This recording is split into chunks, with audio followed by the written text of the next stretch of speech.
Hello, hi guys. Welcome you all to the Devops Delight YouTube channel.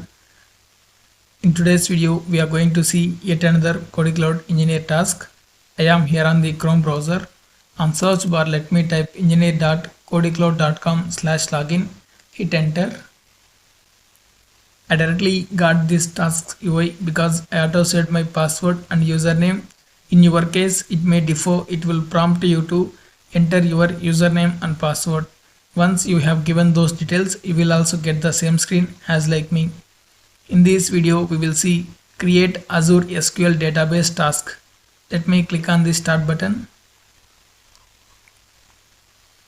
It may take 1 or 2 minutes to load our task. Meanwhile, I'm skipping the video here for a while. Okay, we got our task. First, let me read the task, then we will look at the solution.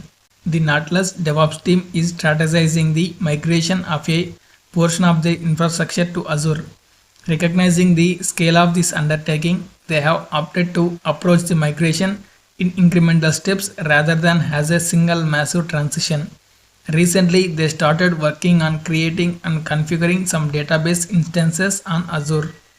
For this task, create one publicly accessible Azure SQL database instance along with the following details. The name of the Azure SQL database must be datacenter-SQLDB. The server name must be datacenter-server-31267. The compute plus storage configuration should be general purpose serverless. The backup storage redundancy should be locally redundant backup storage. The hardware configuration should be standard series Gen 5. Set the login admin username to datacenter-admin and set an appropriate password. Set the database size to 5 GB. Keep the rest of the configuration as default. Finally, make sure the database is in the ready state before submitting this task. Use below given Azure credentials. You can run the showcreds command on the Azure client host to retrieve these credentials. This is the portal URL and this is the username.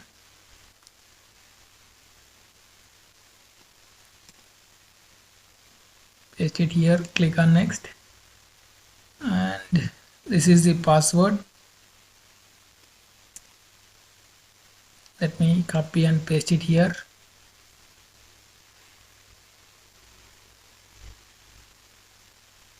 We got our Azure dashboard here on Azure services list. Let me click on SQL databases. Click on create SQL database.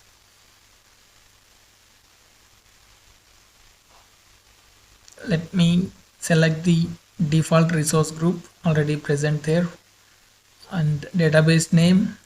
Let me copy it from our task. Paste it here.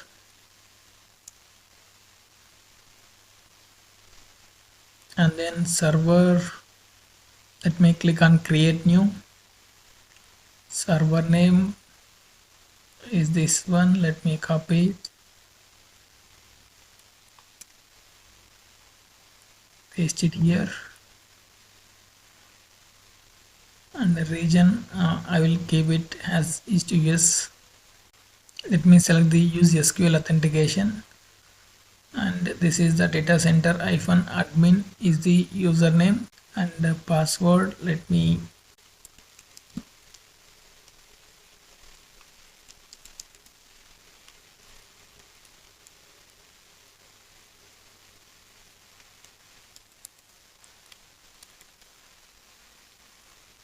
now let me click on OK,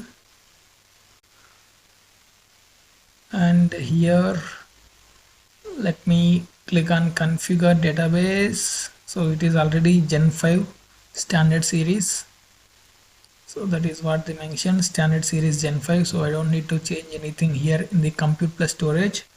And the backup storage redundancy, they specifically mention it should be locally redundant backup storage. So let me select this one,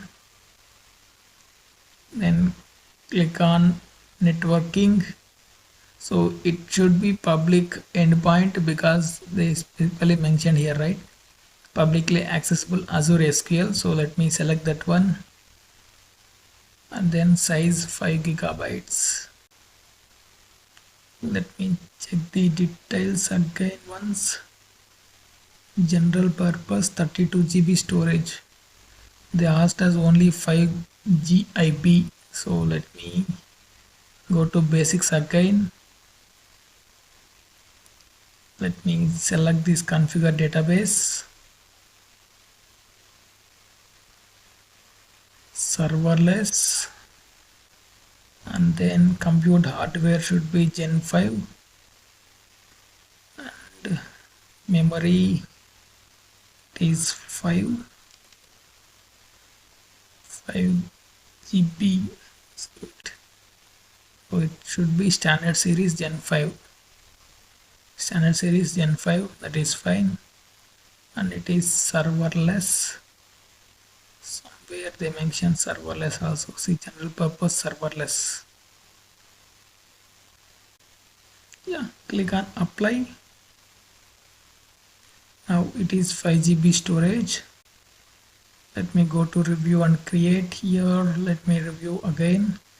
Region, that is fine. Database name, database server, authentication method, server admin login, then general purpose, local redundant backup storage. I think we are good, guys. Let me click on create.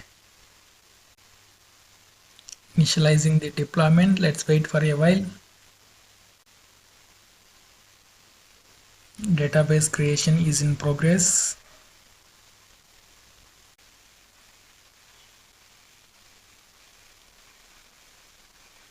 Yeah, now the deployment is completed. Let me click on go to resource.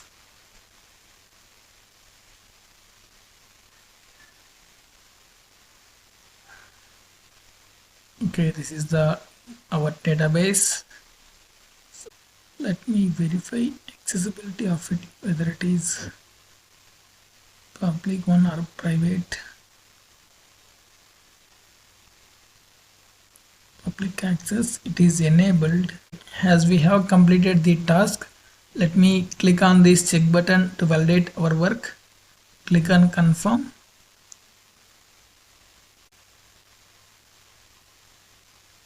Yes, we did it correct. Congratulations. That's it for this video, guys. See you in another video with yet another Code Cloud engineer task. Till then, keep learning, keep practicing. Please let me know in the comments in case you are having any queries related to any Code Cloud engineer task or any Devops tool and cloud technology. Thank you.